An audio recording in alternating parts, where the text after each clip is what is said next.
Danes v novicah med drugim podjetniki pred novimi izzivi, razmere v Trebanjskem domu starejših. Šentjernej bo dobil novo športno dvorano.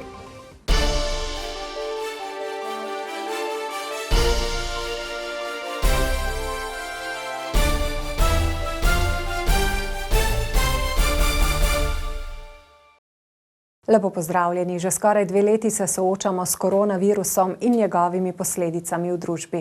Podjetniki in obrtniki se vsak po svoje prilagajajo razmeram. Čeprav imajo na splošno dela dovolj, jih pestijo zamude pri dobavah materialov in pomanjkanje zaposlenih. Slednje je ob zdajšnjem hitrem naraščanju okužb še toliko bolj zaskrbljujoče. Ustavimo se pri 2 podjetnikih. Prvi deluje v gostinski, drugi v gradbeni panogi. Rok Vovko z Rateža pove, da je skupaj 9-mesečno zaprtje pustilo posledice. Tudi zdaj s temi omejitvami se gostinstvo še dodatno lomi. Tole je zdaj velik udarec za bare, kjer je samo pijača, kjer je hrana, se še mogoče kaj dogaja. Govorimo pa seveda odvisno od lokacije. Vovko pravi, da bo pomanjkanje kadra v prihodnje še bolj pereče. Ugled gostinstva pa je že zdaj na dnu, a ostaja optimist. Osebno naša gostilna bo vztrajala na kvaliteti, ker vidimo, da je tukaj še zmeraj prostora, pa tudi naš način življenja nekako se s tem sovpada, tako da vidimo tudi v tem velik potencial. Veliko povpraševanja po njihovih storitvah, a premalo zaposlenih, ki bi delo opravili, je realnost v gradbeništvu, pravi Franci Bukovec. Danes je v celi Sloveniji za vse gradbene poklice vpisanih manj kot 100 dijakov v enem letniku, nekoč je bila pa ta cifra 1000 in še nekaj. Se pravi, vpis se je zmanjšal za več kot 10-krat, obseg dela se pa povečuje.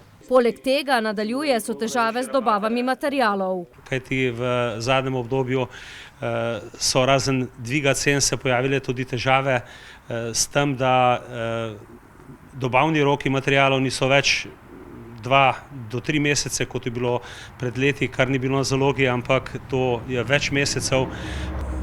Nekatere stvari tudi več kot pol leta. Nenehna usklajevanja in prilagajanja torej zaznamujejo delo podjetnikov, sploh v zadnjih 2 letih.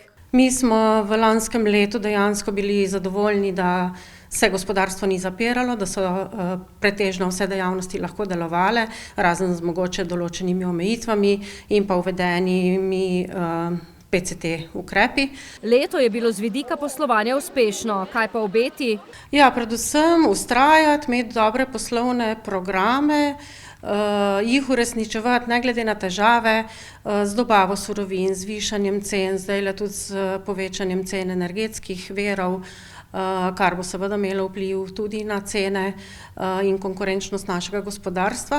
V prihodnjih tednih pa bo predvsem pomembno, kako se bodo podjetja znašla ob napovedanih številnih karantenah zaposlenih. Teh bo, kot kažejo zadnje številke, res precej. Včeraj so namreč prvič potrdili več kot 5000 primerov okužb s koronavirusom v enem dnevu. K sreči pa je trenutno zdravstveno stanje v domu starejših občanov Trebnje zelo dobro. Kot nam je zaupala direktorica Petra Kušar-Stojakovič, do danes v matični enoti nimajo okuženih oseb. Do tega dne smo uspeli zajeziti virus. Bomo pa videli, kaj nas čaka v prihodnjih dneh. Epidemiološka slika v Sloveniji ni obetavna. Upoštevamo vse epidemiološke ukrepe, vsak dan se testiramo, torej zaposlene, tako da res zjutraj ob 7 pravzaprav že potekajo testiranja že pred 7 uro, torej pred vstopom zaposlenih v hišo. Izpostavlja tudi strogo upoštevanje preventivnih ukrepov. Kljub temu pa je virus prišel v njihovo drugo enoto. V naši dislocirani enoti, v enoti Šmarjeta, v tem trenutku imamo nekaj okuženih, vendar so vsi brez posebnih bolezenskih znakov, samo torej pri brisu je pokazalo torej pozitivno torej na virus COVID. Je pa za trebanjskim DSO-jem zelo uspešno leto 2021. Zaključili so namreč z zunanjimi gradbenimi deli dnevnega centra. Se v bistvu zdaj pripravljamo na notranja dela v dnevnem centru. Zunaj smo v bistvu z zadevo, torej malo še te prostorske ureditve, krajinske, če temu tako rečem, drugače pa so te zunanje stvari. Center stoji, tako da se pripravljamo na notranji del. Otvoritev nove pridobitve načrtujejo v novembru. Prejšnji praznični mesec pa je bilo v domu prešerno in veselo. Zelo je dišalo po pecivu, po kolačih, pa hkrati tudi je bilo čutiti veselje teh prazničnih dni in da so res lahko čisto vsi stanovalci našega doma začutili, da gre za en krasen mesec, kjer lahko celo pozabimo na virus. Tako da sta prevladovala torej veselje, zabava, ples. Obiskali so nas vsi trije dobri možje, ki so poskrbeli za dodatno dobro voljo med stanovalci in zaposlenimi. V Šentjerneju bo v prihodnje namesto dobrih 40 let stare šolske telovadnice zrasla nova, sodobna športna dvorana. Občinski svetniki so sredi lanskega leta potrdili naložbo pri osnovni šoli, ki predvideva novogradnjo in ne obnove. Zdaj se je z idejno zasnovo seznanilo tudi vodstvo šole in kot pravi ravnatelj Aljoša Šip, so z njo zadovoljni. Šola z vodstvom občine pri pripravi projekta že vseskozi tesno sodeluje, poudarja ravnatelj Aljoša Šip. Smo bili tako vodstvo kot aktiv športnih pedagogov povabljeni, da smo dali svoje mnenje, da smo dali res tisto operativno, kaj bi bilo dobro popraviti recimo v načrtu. Tako da jaz se že vnaprej zelo veselim in moram zares pohvaliti občino, ki je upoštevala njihovo mnenje, dodaja. V Šentjerneju se šola skoraj 700 učencev. Šolska telovadnica pa ne izpolnjuje zahtev pričakovanih v učnem procesu, ne zagotavlja niti izvedbe športnih tekmovanj. Vsekakor mora postati bolj funkcionalna, kar bodo dosegli z novo športno dvorano. Ker gre za dvorano, ne gre več za šolsko telovadnico, bo možno v prostorih nove dvorane razvijati tudi druga področja, kot je ples, kot so recimo kultura, kot eno izmed močnih področij te šole. Tako da dvorana je res zastavljena, vsaj po mojem mnenju, izjemno funkcionalno, pa točno tisto, namenjena točno tistemu, kar zdaj v občini trenutno ni. Poleg 4 vadbenih enot bodo pridobili prostor za izvedbo družabnih programov. Ker bo dvorana gostila tudi zunanje uporabnike, bodo dobrodošle nove tribune. Idejna zasnova je v zaključni fazi. V roku tedna ali 2 tednov bomo imeli idejno zasnovo zaključeno, potem pa gremo takoj v izbor izvajalca za pripravo dokumentacije za pridobitev gradbenega dovoljenja. Tega pa tudi razpis za izvajalca del pričakujejo konec leta. Začetek naložbe pa po zimi 2023. Tukaj bo ta naložba zdaj spet odvisna, to govorimo za leto naprej, vsekakor dobra 2,5 milijona, prav gotovo. Čeprav bodo na račun nove dvorane izgubili del zunanjih športnih površin, pa je to zanemarljivo v primerjavi s tem, kar bodo pridobili, poudarja ravnatelj. V šoli bo sicer v prihodnjih letih izredno pestro, saj še pred gradnjo dvorane sledi energetska obnova šole, tako matične kot podružnične v Orehovici. Šola bo tako morala rešiti zagato z izvajanjem športne vzgoje. In zdaj v Posavje. Potem, ko so ob dokončanju hidroelektrarne Krško v letu 2012 dali v uporabo tamkajšnji most, nekaj let kasneje obnovili starega pri Vipapu in leta 2019 v uporabo dali še južni most v Žadovinku, ki je nekako dokončal celotno krško obvoznico, je bil v tem času načrtovan začetek del na novem krškem pešmostu. Zaradi enormnih cen surovin, predvsem jekla, pa je začetek del začasno ustavljen. Ima pa Krško v ognju še en most. Star vojaški Kovinski most stoji nekoliko gor vodno od sedanjega novega mostu na južnem delu krške obvoznice. To je most, po katerem je potekal naftovod oziroma kerozinovod med črpališčem na železniški postaji in pa letališčem Cerklje.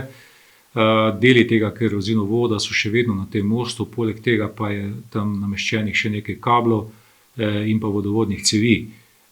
Ta most je po svoje privlačen, kajti že zdaj ga koristijo nekateri ribiči. Kar pa je trenutno uradno prepovedano in kot je razvidno iz naših posnetkov tudi nevarno. Zato si mestna občina Krško prizadeva, da bi most prišel v njihovo last.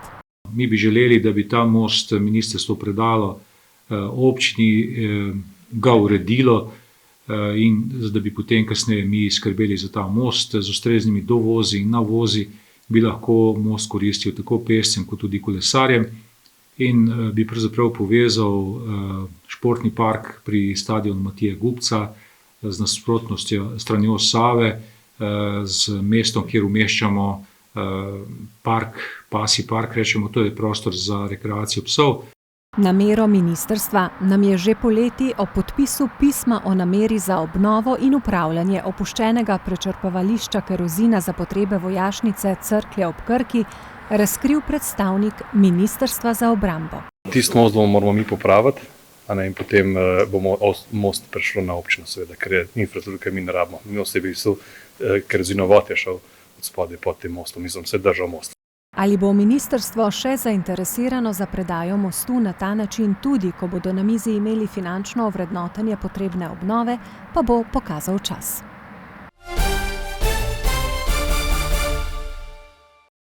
Za konec pa v novomeško knjižnico Mirana Jarca, kjer je ob svetovnem dnevu Brajeve pisave in 140. obletnici rojstva učiteljice Minke Skaberne, ki je velik del življenja posvetila skrbi za slepe, na ogled razstava slik in fotografij slepih in slabovidnih avtorjev z naslovom Onstran svetlobe.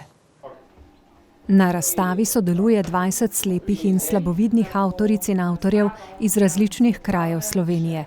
Pri svojem ustvarjanju so pokazali veliko mero znanja, ljubezni in tudi iznajdljivosti. Vsako barvo, ki jo dam iz tube, dam najprej na prst, da vem, koliko sem dala, potem pa na paleto in iz izkušenj od prejšnjega vida, ostanka vida, točno vem, koliko približno ene, druge, tretje barve dam, da zmešam tisto željeno barvo. Tudi sicer so slepi in slabovidni avtorji močno zapisani kulturnemu ustvarjanju.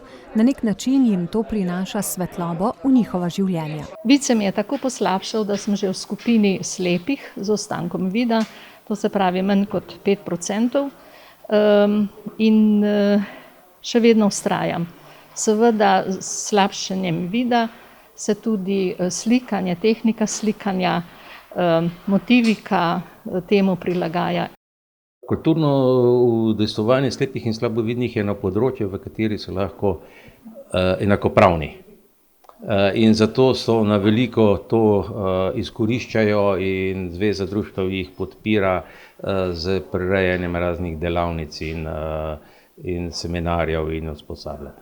Januarja obeležujemo tudi svetovni dan Brajeve pisave, pisave za slepe, ki jo sestavljajo različne kombinacije pik.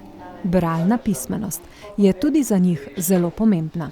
Kar se tiče pismenevanja Brajeve pisave, je bilo to včasih veliko bolj.